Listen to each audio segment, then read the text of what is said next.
¿Qué tal amigos? ¿Cómo están? Un feliz sábado para todos ustedes. Sean bienvenidos a este espacio. Un cordial saludo a todos nuestros amigos televidentes, de manera especial a nuestros amigos que nos siguen y que constantemente nos están alimentando al programa, a nuestros amigos de otras denominaciones. Tenemos seguidores de las iglesias pentecostales, de las asambleas de Dios, tenemos testigos de Jehová, tenemos nuestros amigos católicos que nos escriben y a todos ellos un gran saludo desde aquí, desde los estudios de la Red Advenir Internacional. Recuerden, este programa está hecho para ustedes. Nosotros queremos llegar a través de este programa, queremos dilucidar sus preguntas, queremos dar respuesta a sus preguntas, queremos despejar sus dudas porque ellos nos escriben día a día, ellos ven la programación de la Red Advenir Internacional y ellos con un gran sentido ético nos escriben. No, ellos son muy pasivos en las redes sociales, pero ellos nos escriben internamente y nos preguntan, señor Red Advenir o hermano Eduardo, nos dicen, yo tengo esta duda, en mi iglesia se enseña así, o yo entiendo así, pero ustedes dicen diferente. ¿Por qué dicen así? ¿Cuál es su argumento? ¿Cuál es su base bíblica? Y entendemos que muchos de ellos, muchos como esas personas, hay otros que no se expresan. Entonces nosotros por eso decidimos hacer un programa como este para responder a esas preguntas que estamos seguros que no son solo ellos los que se preguntan, sino muchos más. Por eso hoy abordaremos otro tema. Vamos a hablar sobre el orden cronológico de los eventos finales. Bienvenido a este espacio.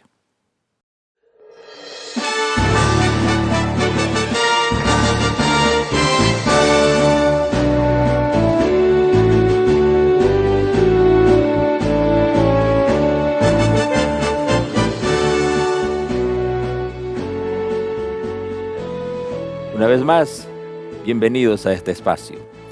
Como dije al inicio en la introducción, nuestro programa está enfocado a responder preguntas, dilucidar dudas, cuestiones sobre doctrinas, las doctrinas fundamentales que enseña la Biblia. Y como dije al principio, nos enfocamos más que al público adventista, nos enfocamos más al público, diría yo así, interdenominacional. Incluye nuestros hermanos católicos, incluso hicimos varios programas que están respondiendo simplemente a personas que no se identifican con ninguna institución religiosa. Coloquialmente ellos se llaman ateos. Y también hemos tratado de responder a varias preguntas. Hoy vamos a abordar sobre algunos eventos que se tienen que dar, se están dando hoy y qué esperamos más adelante. ¿Por qué decidimos hacer este tema? Porque entre las varias preguntas y dudas que nos han hecho llegar aquí a la casa televisiva, es uno de ellos me dijo así, hoy nosotros estamos viviendo ya en el milenio, ¿verdad? Entonces me llamó la atención y dije, pues no, todavía aún no, ¿no? Pero en mi iglesia enseñan así. Otro televidente nos escribe y nos dice, el infierno. Dicen que hoy muchos ya están en el infierno, otros ya están disfrutando de la nueva tierra, los cielos nuevos y la nueva tierra. Así como estos amigos televidentes nos han llegado expresan sus dudas, también otros se han expresado de la misma forma. Entonces, en ese contexto dijimos, bueno, hagamos un programa y expliquemos el orden cronológico de los eventos, del evento actual, en qué evento bíblico estamos viviendo hoy día y qué vienen después, cuál es el orden bíblico. Entonces, esa es la razón de este programa. Para ello, como siempre, en Probando la Verdad, tenemos un invitado. Esta vez está con nosotros nuestro querido hermano Enrique Rosenthal. Muchas gracias, estimado hermano Eduardo. Es un privilegio poder participar en este importante programa con estos temas que vamos a abarcar el día de hoy. Amén, amén. Para nosotros es un honor tenerlo acá. Amén. Y de verdad, gracias por aceptar siempre nuestra invitación. Con mucho gusto. Es Lo un estamos privilegio. invitando con mucha frecuencia. Y es que nos encanta estudiar la Biblia y Sí. buscar realmente un escrito está para fundamentar lo que creemos. Así es, amén. Eso es muy satisfactorio escuchar también por parte de nuestros amigos televidentes, porque lo que nosotros intentamos hacer aquí es mostrarles una verdad y una verdad que tenga fundamento bíblico, no una verdad de tradición, ¿no? Que eso es lo que Jesús había advertido, ¿no? A veces nosotros tenemos, no sé, la tendencia humana es convertir una tradición en una verdad, es decir, intentamos hacer eso, ¿no? Cierto. Y lo que nosotros buscamos es un escrito está. Lo que Dios dice en su palabra, no lo que dicen los hombres, las tradiciones, filosofías, ideas personales, Claro. sino realmente intentamos con toda sinceridad encontrar la verdad y creemos que existe y que está aquí en las Sagradas Escrituras. Una verdad sin contradicciones, con confirmación, con varios testigos que hablan lo mismo acerca de un tema. Ven qué lindo. Y la Biblia se explica por sí sola. Eso es lo lindo, ¿no? Así es. Así es. Y claro, tuvimos varios ejemplos en la Biblia. Uno de ellos fueron nuestros hermanos de Berea, los hermanos bereanos, así los conocemos, que ellos cada vez que estudiaban la Biblia o escuchaban algún argumento, dice que ellos por sí mismos intentaban corroborarlo con la Biblia, ¿no? Exacto, los bereanos realmente son un gran testimonio porque ellos no se conformaban con algo que escuchaban. Ellos querían saber si realmente la palabra de Dios dice eso. Amén. O si es simplemente una forma de pensar del orador. Entonces nosotros debemos ser como los bereanos, escudriñar las escrituras, ver si tiene realmente fundamento en la palabra de Dios y si es así, podemos estar seguros de que eso es lo que Dios quiere que nosotros sepamos y creamos. Amén. Pues con la gracia del Señor, comencemos nuestro tema. Hoy vamos a hablar sobre el orden cronológico de los eventos finales. Bueno, no, quizás por motivos de tiempo no tenemos que regresar hacia atrás. Por algo dijimos, nuestro título es Cronología de los eventos finales, es decir, lo que corresponde a nuestro tiempo, de aquí hacia el futuro. ¿Qué viene? ¿Qué es lo que está explicando la Biblia? Porque hacia el pasado, y es un tema histórico, en muchos programas ya hemos abordado muchos eventos históricos que estaban profetizados y que en su momento debido, en el momento en que la profecía decía, se cumplieron y fueron cumplimientos literales en su gran mayoría. Entonces, hermano Enrique, podemos comenzar. Tenemos, si ustedes nos ayudan en producción, tenemos un gráfico que quizás sea una pauta, una línea para que nuestros amigos televidentes se ubiquen de lo que estamos hablando. Comencemos hablando entonces de un evento que ya estamos viviendo en este momento, que sería el juicio investigador, un juicio que en este momento se está realizando en el cielo.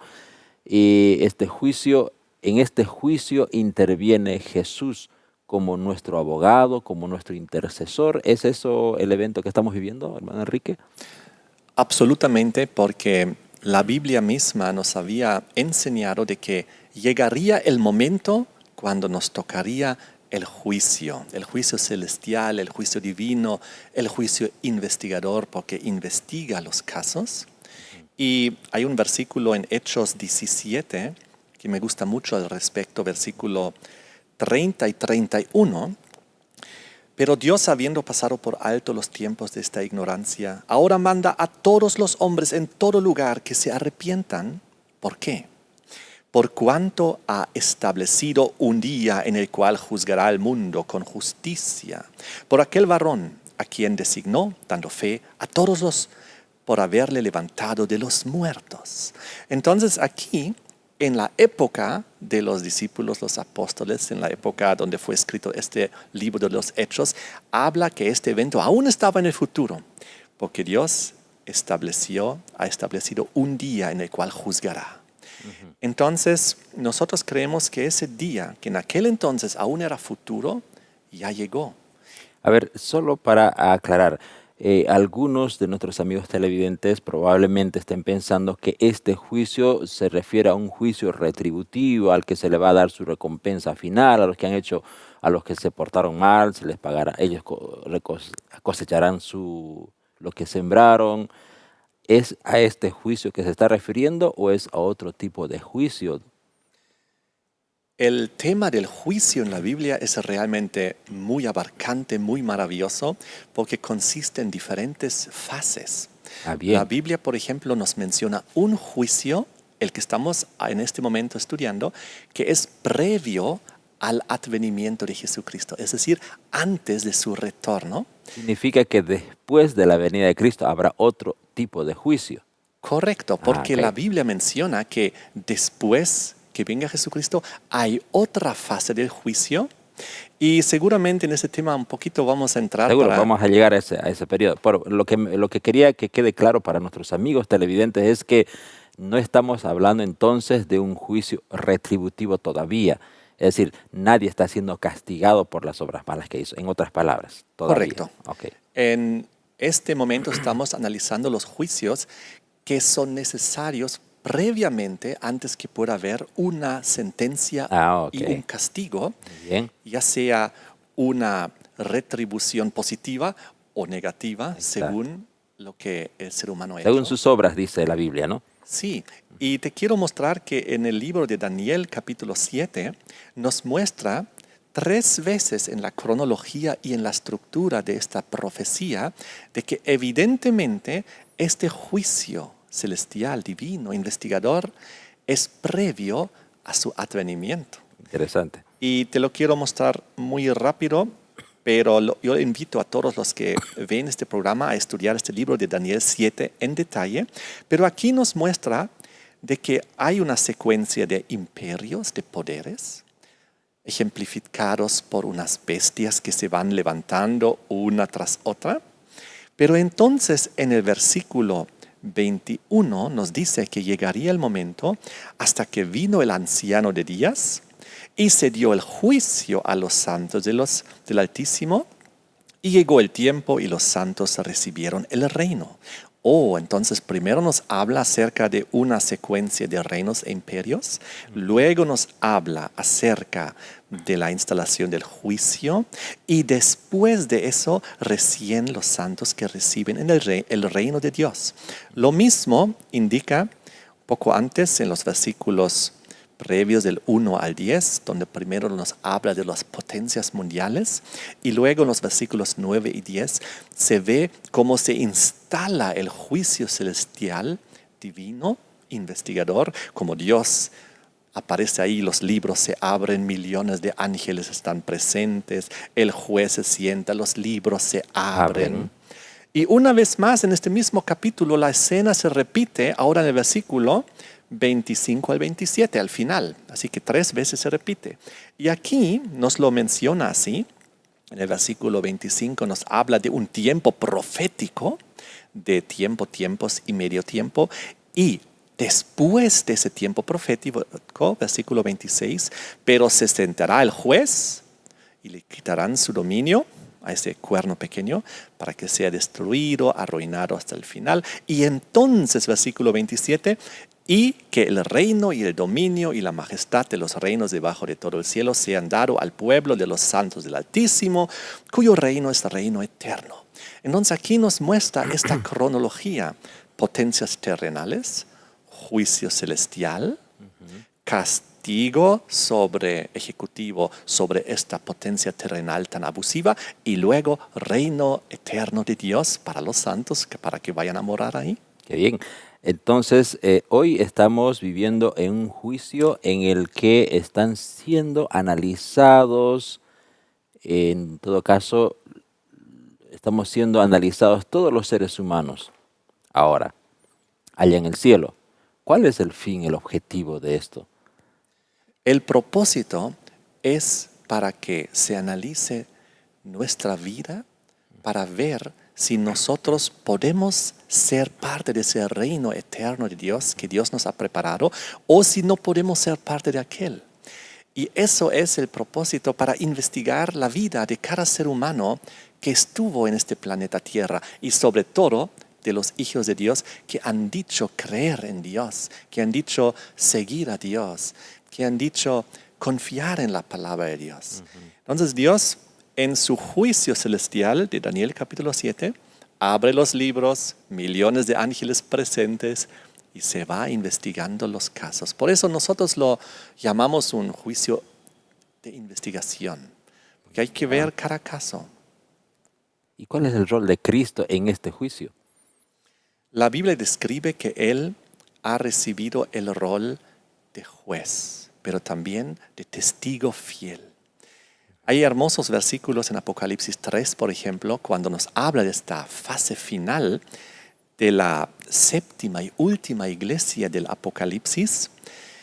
Y justo en ese contexto, antes del retorno de Cristo, se nos presenta que la séptima y última iglesia llamada Laodicea en Apocalipsis 3, del 14 en adelante, sería la iglesia del juicio. Porque Laodicea significa eso, iglesia del juicio. Previo al advenimiento de Cristo, después de 6 iglesias previas, viene aquella que está relacionada al juicio y a ella se refiere a Jesucristo y presenta a Jesús como el testigo fiel y verdadero en el versículo 14. Esto sería, en todo caso, un cumplimiento literal de lo que fue anunciado por mucho tiempo, especialmente en el santuario, cuando se hacía cuando en una de las últimas fiestas del calendario hebreo, ellos hacían el día de Yom Kippur, que también lo llamaban el día del juicio. Eso sería ahora el cumplimiento literal de ese evento que se anunciaba en todo caso, ¿no?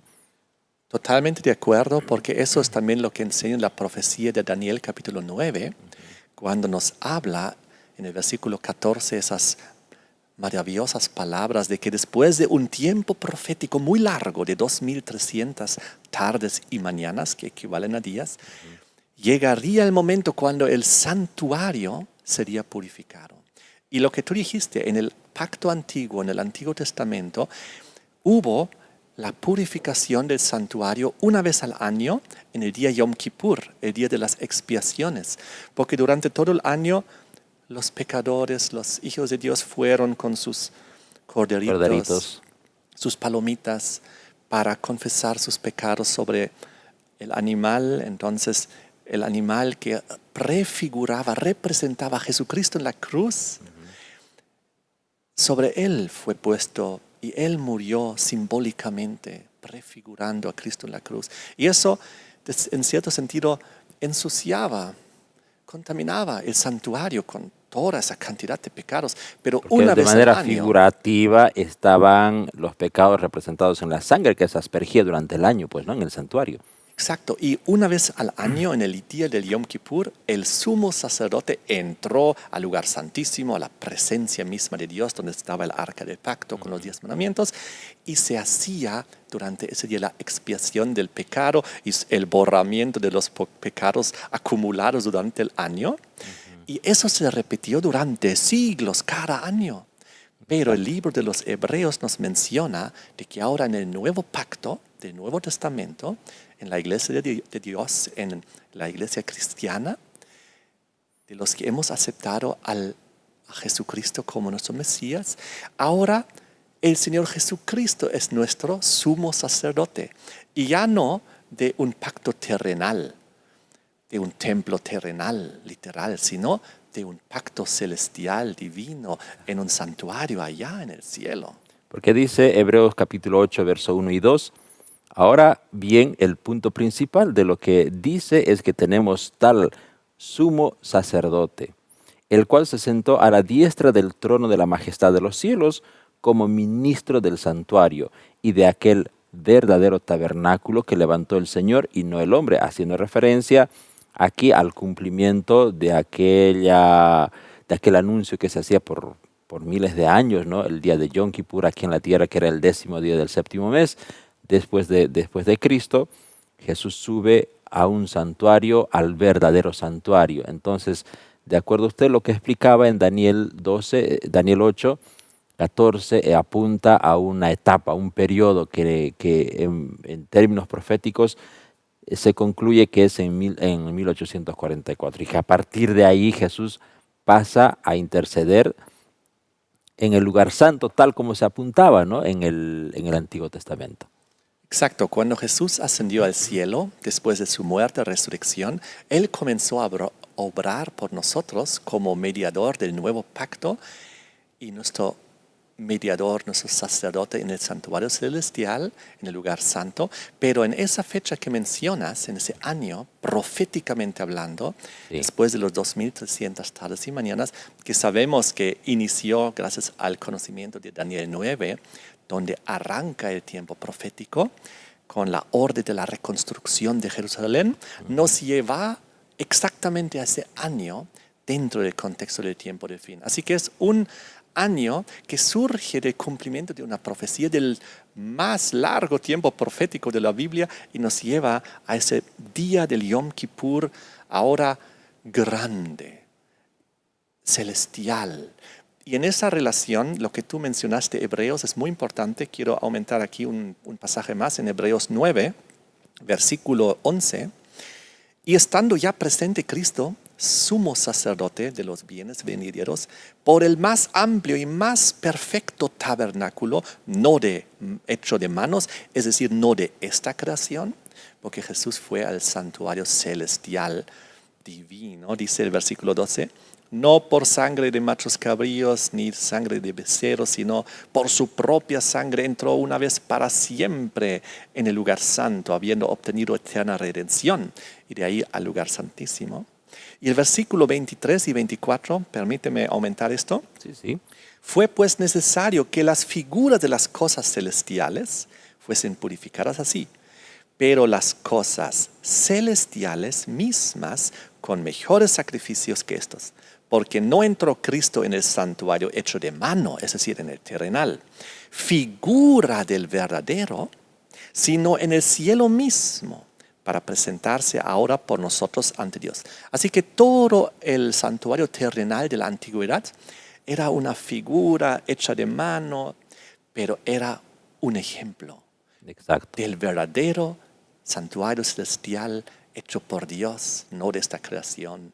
Y en ese entró, dice la Biblia, el Señor Jesucristo como nuestro sumo sacerdote del mejor pacto. Así es. Si usted, amigo televidente, quiere saber un poco más de las fiestas del Antiguo Testamento, los sábados ceremoniales y cómo se realizaban y a qué evento apuntaban, tenemos un programa. Usted puede buscarnos en nuestro canal de YouTube y ver el desarrollo de este interesante tema que son las fiestas ceremoniales y el simbolismo que tenían para el cumplimiento de los eventos futuros. Entre ellos estamos tomando en cuenta el evento del día de Yom Kippur, que era un día feriado, un día muy solemne para el pueblo hebreo, pero eso no era una simple fiesta, sino esta apuntaba a un evento, y eso es lo que está diciendo el hermano acá. Ese evento ahora se cumple en el cielo, era sombra de las cosas que iban a venir. El verdadero evento es ahora entonces, ¿no? En ese sentido, entonces, Jesús está cumpliendo un trabajo de intercesión también. No es tanto así como a veces pensamos, hoy estamos viendo un juicio, hoy ya estamos recibiendo, por eso muchos se van al infierno hoy día, qué sé yo, pero hoy día lo que está haciendo el Señor es analizando cada caso de acuerdo a los registros que uno deja estando en vida. Así es. Entonces, el juicio que en este momento se lleva a cabo proféticamente, tal como hemos podido leer en la Biblia, en realidad es algo muy positivo. Claro. Porque tiene un objetivo de que los hijos de Dios en este proceso del juicio sean liberados, De la carga de sentenciados, culpa, de pecado. y les sean borrados y sean sentenciados con inocente. ¿Y por qué inocente? ¿Acaso no somos pecadores todos? Claro que sí. Pero porque Jesús, como nuestro abogado, como nuestro divino abogado, se pone en nuestro lugar Y Él tomó sobre sí nuestro pecado. Y por eso, si nosotros confesamos nuestro pecado, nos acercamos confiadamente al trono de la gracia y le pedimos el perdón de corazón y que nos transforme. Entonces, nuestro pecado, así como la antigüedad, es transferido al Cordero. En este caso es transferido a Jesucristo.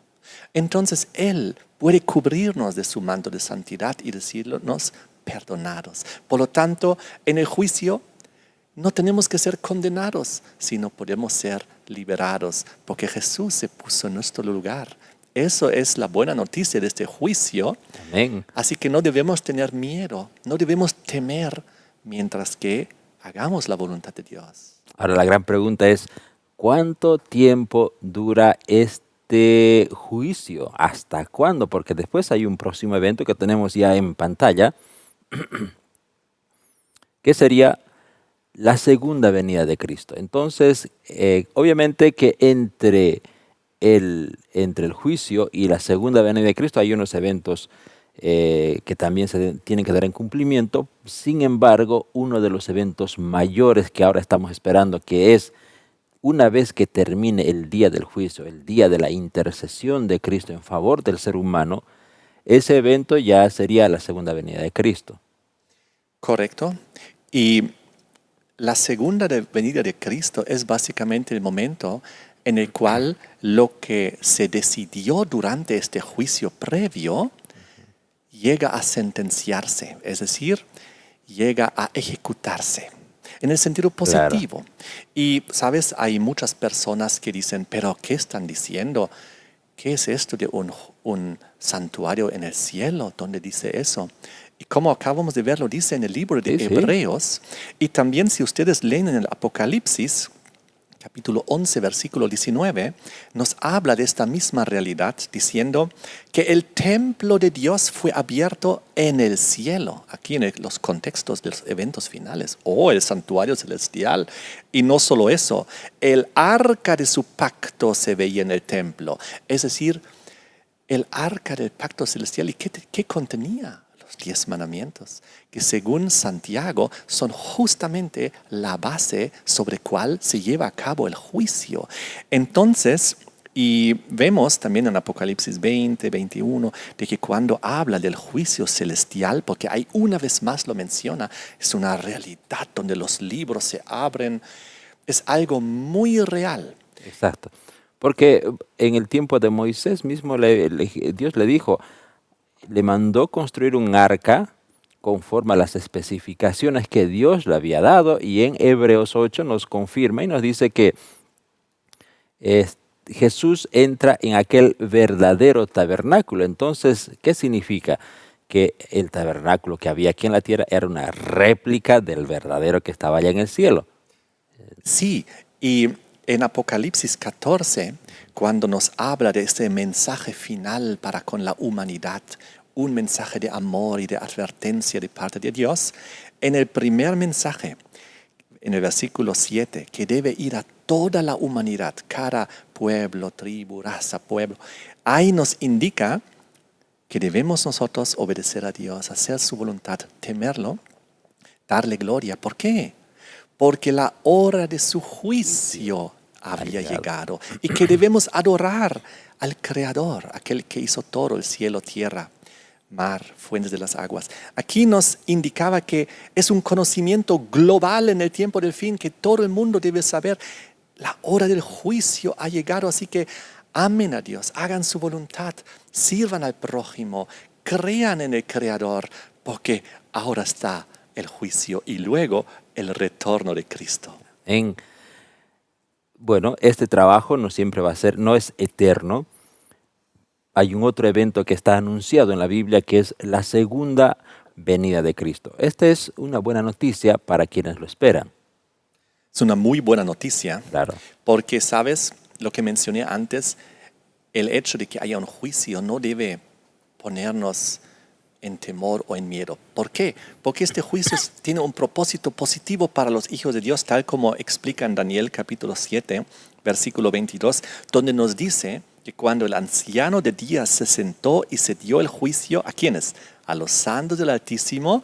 ¿Y cuál es el siguiente pasaje? y los santos del Altísimo recibieron el reino. Así que el juicio es algo bueno para los santos porque gracias a eso se analizan los libros y luego ellos pueden recibir el reino, el Amén. galardón. Amén. Qué lindo.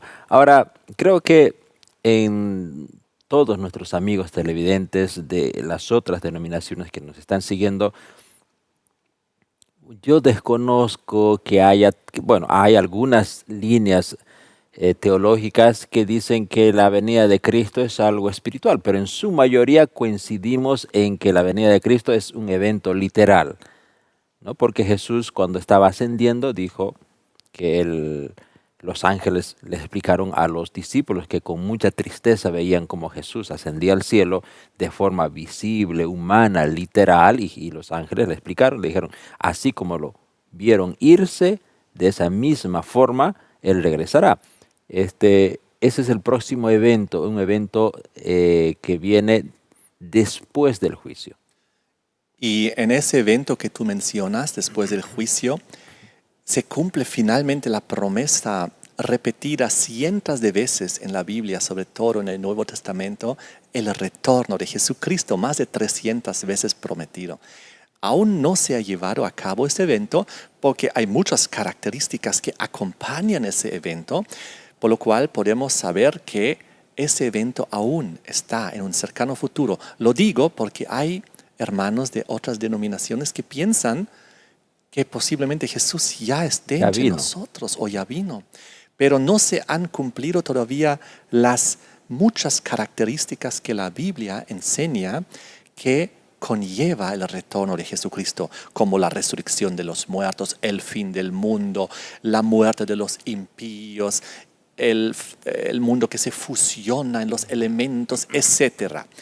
Y en ese contexto quiero también confirmar lo que dices. El retorno de Jesucristo no es un símbolo, no es simbólico. No es simbólico, sino es algo literal, algo tangible, algo real que vamos a ver. ¿Por qué? Porque así está descrito. Y Jesús vino a este mundo, murió en la cruz, resucitó, ascendió al cielo y todo eran eventos literales. Y ahí cuando fueron anunciados miles de años, durante miles de años, por los profetas, por los hijos de Dios, por los siervos del Señor, los escritores bíblicos lo anunciaron y tuvo un cumplimiento literal. Totalmente. Y cuando Jesús fue al cielo, en Hechos capítulo 1, y nos habla de la ascensión, y ellos ven como Jesús va al cielo, aparecen ahí unos ángeles. Y en el versículo 11 dicen, ¿qué estáis mirando al cielo? Este mismo Jesús que ha sido tomado de vosotros al cielo, así vendrá como le habéis visto ir al cielo. Y eso es la enseñanza bíblica que podemos ver en muchos lugares. Por ejemplo, uno famoso es Juan capítulo 14, versículos 1 al 3, donde dice Jesús, si creéis en Dios, creed también en mí. En la casa de mi Padre hay muchas moradas. Si no fuera así, yo os lo hubiera dicho. Voy pues a preparar lugar para vosotros. Eso es cuando Él ascendió al cielo. Y si me fuere y os prepararé lugar, vendré otra vez y os tomaré a mí mismo para que donde yo estoy, vosotros también estéis. Y Jesús mismo también Él aclaró y anunció y dijo que verán al Hijo del Hombre viniendo sobre las nubes del cielo. Está en Mateo 24, 31. Viniendo del cielo con gran poder y gloria, enviará a sus ángeles con gran voz de trompeta y juntarán a sus escogidos de los cuatro vientos desde un extremo hasta el otro.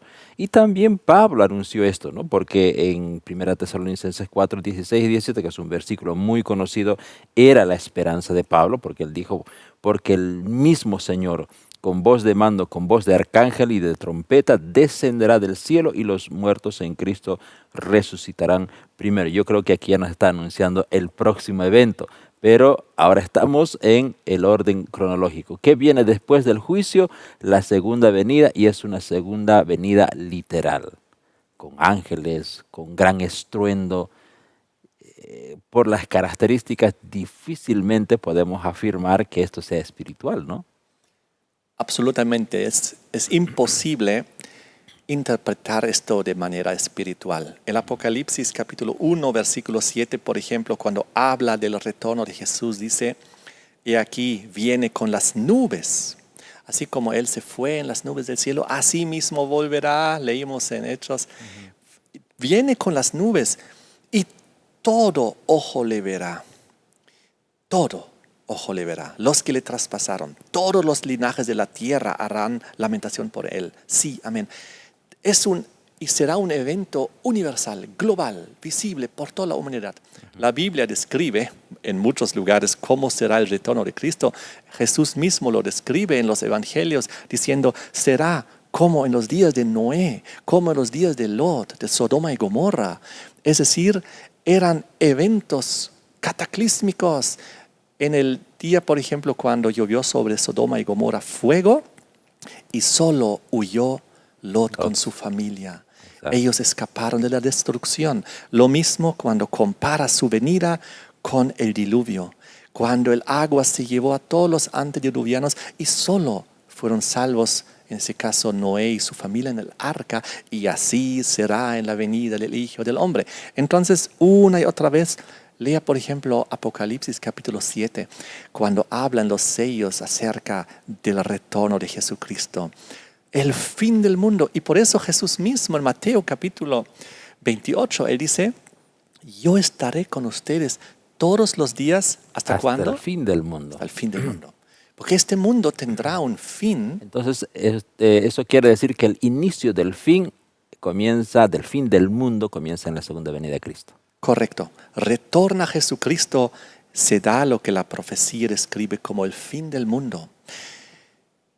Y eso viene acompañado por el evento de la resurrección de los muertos. Eso le iba a preguntar.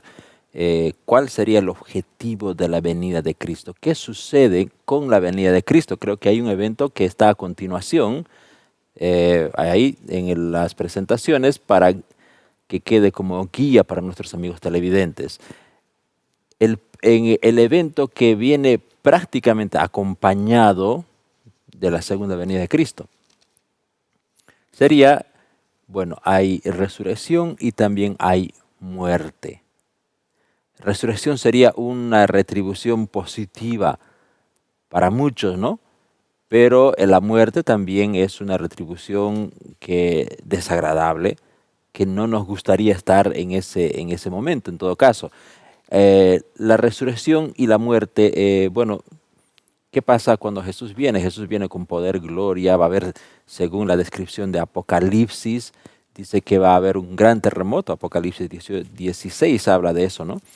Sí, y sabes, estimado hermano Eduardo, la Biblia es tan clara en describirnos los eventos de que en realidad no hay donde nos podamos equivocar.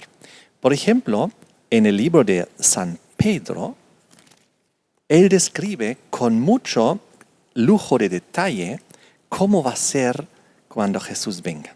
Te lo voy a leer en unos instantes, pero primero aquí, cómo lo describe el mismo Señor Jesús cuando Él habla con Marta, cuando su amigo Lázaro había muerto. Y Jesús habla del día de la resurrección de su amigo Lázaro. Y Marta le dice a Jesús, estamos en Juan 11, versículo 24 y 25, Marta le dijo, yo sé que resucitará en la resurrección en el día postrero. Claro, previamente Marta le dice, Señor, llegaste muy tarde, mi hermano murió, si hubieras estado aquí no hubiese muerto. Y Jesús le dice, no, él va a resucitar, no te preocupes. Y Marta le dice, yo sé, Señor, en ese contexto, no sé que va a resucitar en el día postrero, pero Jesús no estaba refiriéndose en ese entonces, lo que indica que la resurrección de los santos era un evento muy conocido y muy socializado en todo caso en el Antiguo Testamento. Exacto, ellos sabían muy bien el retorno de Cristo es el momento cuando se da la resurrección. ¿Y por qué? Porque antes de eso es el juicio celestial. Exacto. En el cual se confirma, muy bien, Lázaro puede resucitar. Y dice aquí Jesús en el versículo 25, yo soy la resurrección y la vida. El que cree en mí, aunque esté muerto, vivirá. Porque él sabía, cuando yo vuelva, ahí se da la resurrección de los muertos. La pregunta es, ¿quiénes resucitan? En ese momento, dice la Biblia, resucitan aquellos que creyeron en Jesús y que en este juicio celestial previo al retorno de Cristo pudieron ser aprobados. Y quiero leerte, aquí ya lo encontré el pasaje en segunda de Pedro, que es demasiado importante para no leerlo en este contexto. Dice aquí, en el contexto, en el capítulo 3, del día del Señor que vendrá. El día del Señor es el día de la venida de Cristo. Y dice en el versículo 10, pero en el día del Señor vendrá como ladrón en la noche, es decir, repentinamente, inesperadamente para muchos, no para nosotros que estamos en la luz. Dice, en el cual, en el día del Señor, los cielos pasarán con gran estruendo, los elementos ardiendo serán deshechos, la tierra y las obras que en ella hay serán quemadas. Puesto que todas esas cosas han de ser deshechas, ¿cómo no debéis vosotros andar en santa y piadosa manera de vivir, esperando y apresurándonos para la venida del día de Dios, en el cual los cielos encendiéndose serán deshechos y los elementos siendo quemados se fundirán? Pero nosotros esperamos, según sus promesas, cielos nuevos y tierra nueva, en el cual mora la justicia. Amén. Entonces, queda claro que en la venida de Cristo va a haber una gran conmoción aquí en la tierra. Los elementos materiales serán destruidos y eso va a causar muerte entonces. ¿Quiénes mueren ahí? Quisiera leer el pasaje porque aquí lo vemos directamente con mucho lujo de detalle. En 1 Corintios capítulo 15, cuando habla de la resurrección de los muertos, en el versículo 22 y 23, porque así como en Adán todos mueren, también en Cristo todos serán vivificados. Bien. Pero cada uno en su debido orden. Y ahora, tremenda la palabra. Entonces hay un orden de resurrección. Los que, bueno, quizás acotando eso, 1 Tesalonicenses 4:16, ya avanzando un poco, dice, hablando en el contexto de la venida de Cristo que viene con voz de arcángel, con voz de trompeta, descenderá del cielo y los muertos en Cristo resucitarán primero, dice. Exactamente, lo que acabas de leer es el complemento de este otro pasaje donde dice, todos van a resucitar, pero cada uno en su debido orden.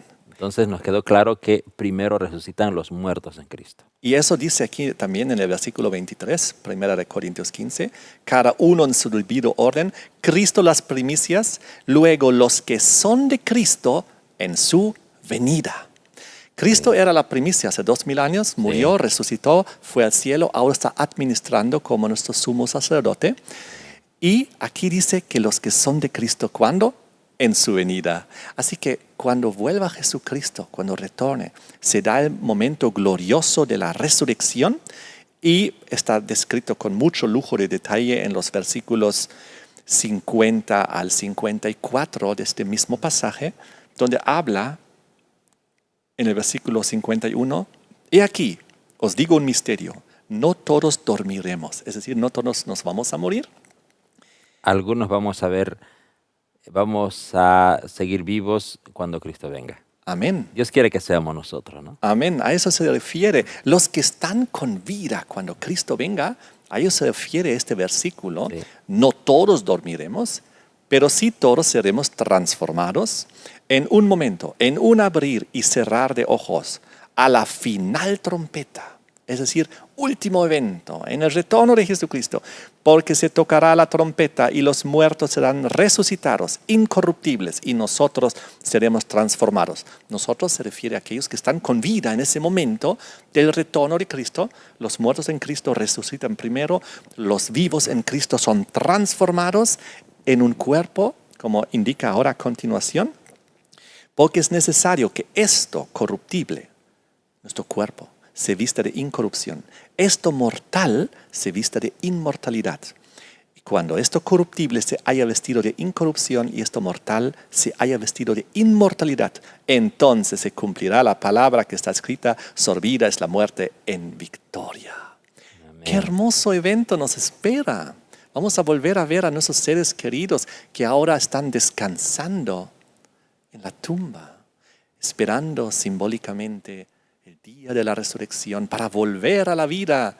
Y esta vez con un cuerpo glorificado, transformado, un cuerpo para la eternidad, glorificado, como dice la Biblia, inmortal, incorruptible. Qué maravilloso. Qué lindo. La promesa de En todo Dios. caso, esa es una buena noticia para aquellos que hoy, mientras se hace el juicio allá en el cielo, en el juicio investigador que hoy estamos viviendo, mientras hoy nos preparamos, mientras hoy nosotros deponemos nuestras cargas, nuestros pecados sobre nuestro intercesor. En ese contexto está este evento de la segunda venida de Cristo y la resurrección es una gran noticia. Pero hay otra clase de personas que han de resucitar también. Ya hemos visto que la primera resurrección de Cristo la primera resurrección de los muertos son aquellos que anduvieron tras los pasos de Jesucristo, ¿no? Que fueron salvados por su gracia. Y los otros muertos, ¿quiénes son?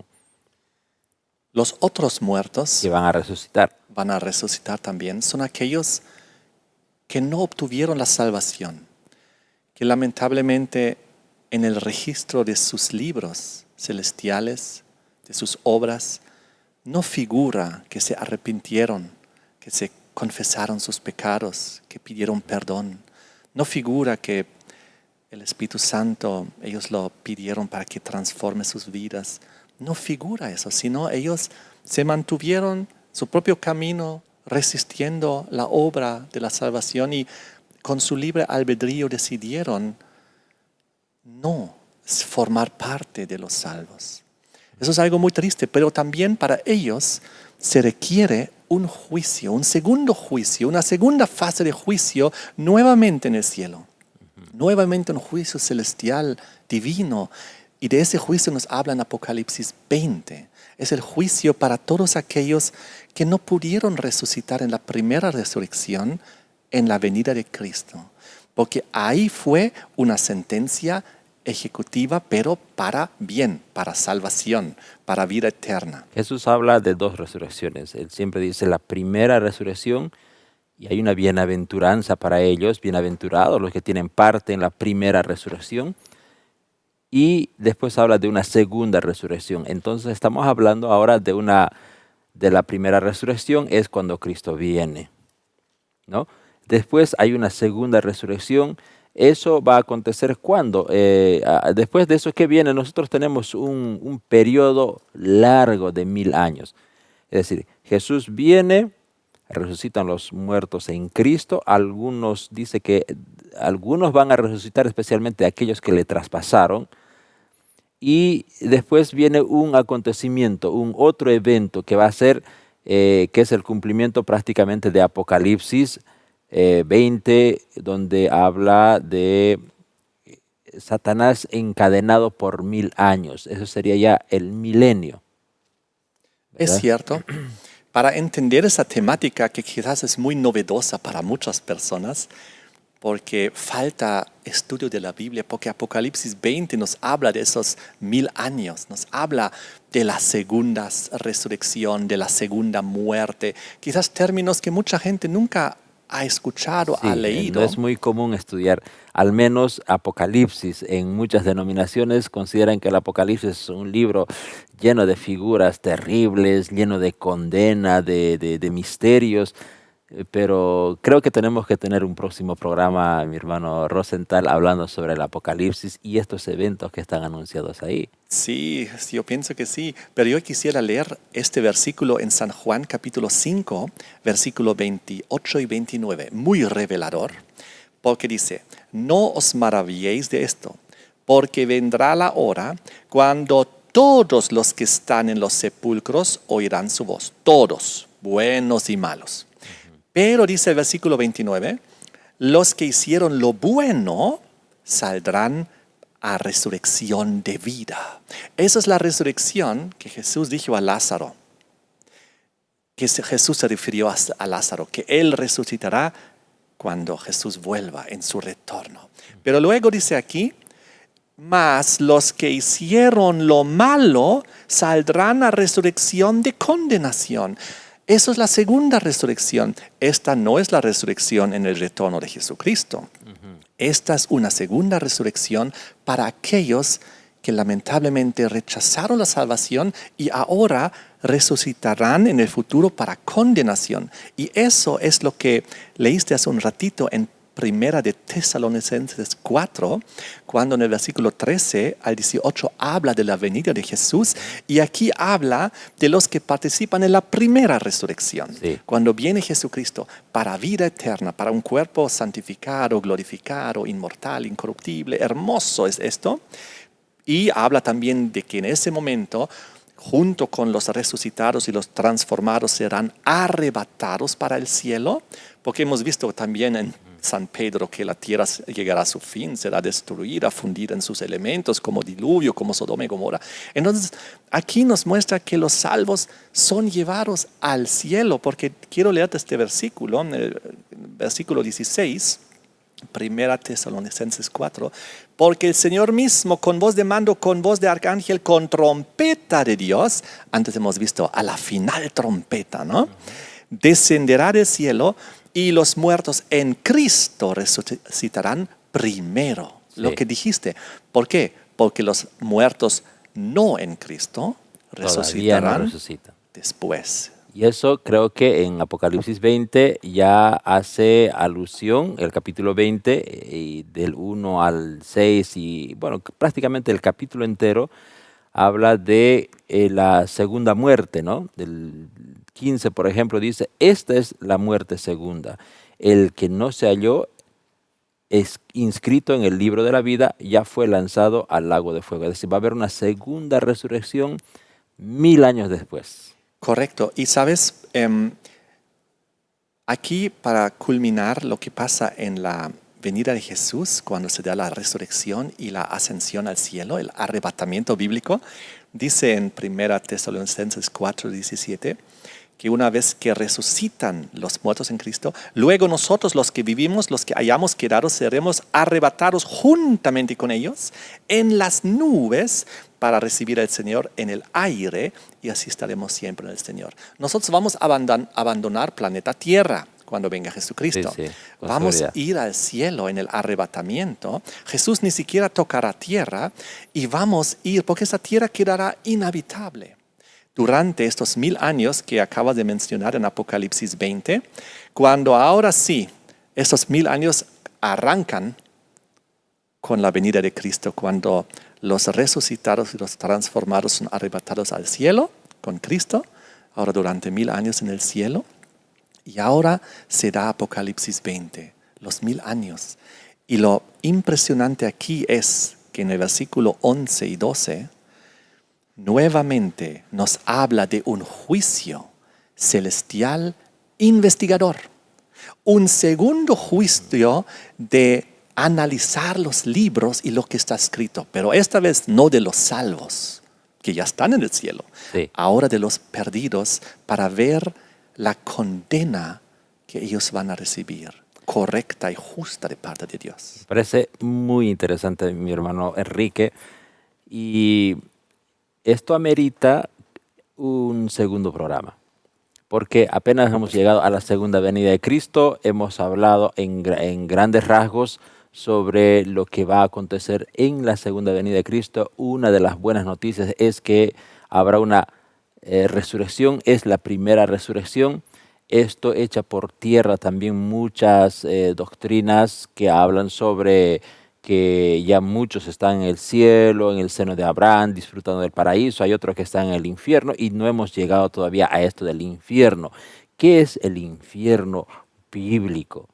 Y creo que en un próximo programa quedamos en deuda con ustedes, nuestros amigos televidentes, y vamos a hablar sobre el infierno real. ¿Cuándo es el infierno en sí? ¿Por qué hoy no podemos afirmar que hoy día hay muchas personas que están purgando, otras personas están ya en el infierno y otros ya están en el reino de los cielos? Y eso es lo que estamos intentando explicar en este programa. ¿Qué viene después?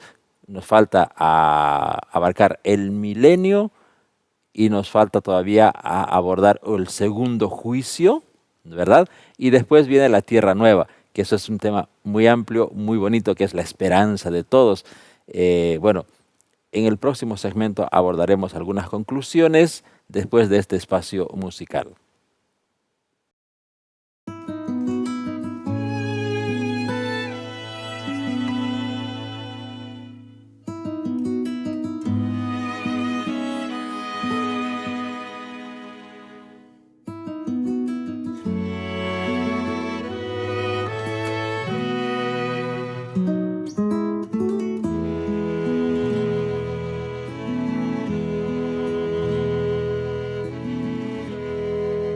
Gracias, Señor, por las pruebas que tengo yo, por el día que ya viví, por tu gran amor. Gracias, Señor, pues las pruebas me traen paz y de esta manera sí aprendí a orar. Hoy quiero hacer tu voluntad y doblegarme ante ti, dejar que tu espíritu me pueda guiar. Cuanto más pruebas tenga yo, Cristo las ha de disipar. Oh Dios tan tierno, todo es tranquilidad.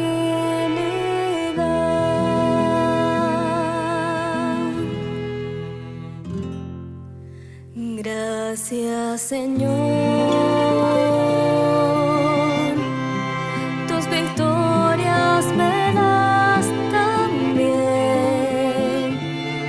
y mi vida hoy rindo a ti, aunque sin valor. Hoy quiero hacer tu voluntad y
puedo ver tu rostro allá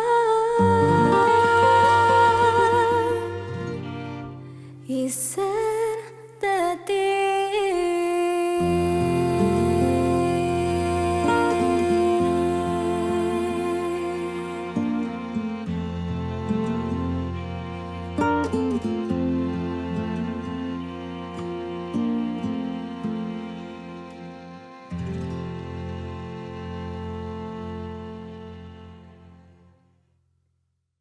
Qué hermosa ofrenda musical. Muchas gracias a nuestros hermanos que alaban al Señor con sus talentos. Bueno, estamos ya en la parte final de este programa y de hecho ha sido necesario argumentar y seguramente que hay muchos más argumentos que en un espacio corto como el que tenemos no podemos abordar todo. Sin embargo, si usted quiere profundizar un poco más sobre estos temas, ya tenemos varios programas que hablan sobre la venida de Cristo. Hemos hecho programas sobre el rapto, hemos hecho programas sobre la resurrección, sobre la muerte. También hemos hecho programas sobre el infierno también. Entonces, usted puede buscar en nuestro canal de YouTube todos nuestros contenidos de Probando la Verdad. Ahora, nos ha faltado el tiempo, hermano Enrique. Eh, en un próximo programa tenemos que abordar este asunto, como yo decía en un inicio, el tema que viene después de la segunda venida de Cristo. Algo hemos anunciado, viene la segunda resurrección. ¿Qué va a pasar durante esos 1000 años? ¿Quiénes van a estar vivos en esta tierra? ¿Qué pasa después de los 1000 años? ¿Es el fuego que va a consumir? ¿Qué significa eso? ¿Es el infierno verdadero o ya hay un infierno ahora? Entonces, la resurrección también me gustaría que argumentemos un poco. Las resurrecciones son eventos que son simbólicos o son reales. ¿Quiénes están muriendo? ¿Dónde están los muertos ahora? Bueno, hay mucho por hablar. De verdad, estimado hermano Eduardo, el tiempo pasó tan rápido, Sí, sí. pero hemos, creo, abarcado temas importantes hoy y los hemos fundamentado bien.